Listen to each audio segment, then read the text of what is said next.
Quand Cocteau a écrit La Voix humaine, son argument c'était de traiter le fait que, parce qu'il y avait eu l'invention du téléphone, c'était tout nouveau, le téléphone à l'époque, il s'est dit comment il y a une chose effrayante qui arrive aujourd'hui, on peut quitter son amour par le téléphone, sans le regarder dans les yeux, sans le voir, grâce à la technique ou à cause de la technique. C'est terrible, mais on peut se séparer par le téléphone. Et c'est le premier argument de la pièce.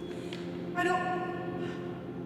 Mais madame, mademoiselle, que voulez-vous que j'y fasse? La modernité de la voix humaine, c'est qu'on en est toujours là. Comment rompre? Comment dire adieu? Qu'est-ce que c'est que les derniers mots? Accepter qu'à un moment donné, c'est fini. Mais pourtant, oui, on est toujours dans le même questionnement. Aujourd'hui, comment on rompt par téléphone? Par texto? On le dit, c'est terrible de dire c'est fini, adieu, texto. Ou alors on ghoste la personne. Tout à coup, on ne peut plus atteindre l'autre. Alors, la technologie est différente, mais la tragédie amoureuse, elle est la même. Je pense que Cocteau, aujourd'hui, aurait pu écrire aussi une voix humaine avec les nouvelles technologies. La vertu d'un classique, c'est d'être constamment moderne, parce qu'un classique peut toujours être revisité. C'est ce qui est très excitant en abordant ce texte aujourd'hui. J'ai voulu être folle et avoir un bonheur fou. La voix exprimant des sentiments, des mots, on peut toujours avoir l'impression qu'il y a d'un côté les mots et de l'autre côté le physique. Mais non, je veux dire, il n'y a pas de possibilité de texte et de parole sans corps. C'est complètement lié. Donc de toute façon, au théâtre, il s'agit toujours de donner du corps à un texte. Comment on rend visible de l'invisible, comment on donne sa chair, son sang. Donc là, on est un peu, je dirais, avec la voix humaine, dans un travail qui porte ça au summum, puisque elle est une voix pour quelqu'un que l'on ne voit pas, et qui lui-même a une voix que l'on n'entend pas.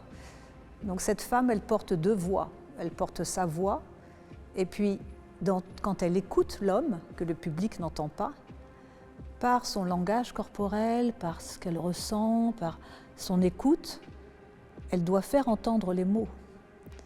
Le public doit ressentir, mais qu'est-ce que l'homme lui dit? C'est toi! C'est toi! Donc elle a deux voix, cette femme. Elle a deux voix et elle a 1000 voix, parce que dans cette histoire, c'est universel et c'est de tout temps. Au théâtre, je trouve que ce qui est intéressant, c'est que l'actrice disparaît, le personnage apparaît. Il y a quelque chose d'un peu mystique là-dedans. Je suis forte. J'ai beaucoup de courage. Cocteau a écrit cette pièce par rapport à cette révolution technique qu'était le téléphone. Et là, Herlab s'intéresse aussi à des révolutions techniques. Je trouvais qu'il y avait quelque chose de juste de les rencontrer pour ça. On est tombé d'accord sur un objet, qui est un objet qui a de l'air, parce qu'il y a un mot qui revient souvent chez cette femme, quand elle dit « Tu es mon seul air respirable ». Ce qui l'a fait vivre, ce qui lui donne de l'air, ce qui fait que son cœur bat, c'est la voix de cet homme. Ça aussi, c'est quelque chose que j'aime beaucoup, c'est quand un objet peut intervenir plusieurs fois en se métamorphosant. Entre les différents moments, ça traduit chez cette femme une volonté de se cacher du monde, ou alors de faire face comme une guerrière, ou alors de jouer avec le fait que c'est comme une bouée qui fait qu'elle peut se rattacher à son amour, ou une protection quand elle est en danger. C'est un élément très important pour la modernité de la pièce. On n'aura vu ça dans aucune autre représentation de la voix humaine.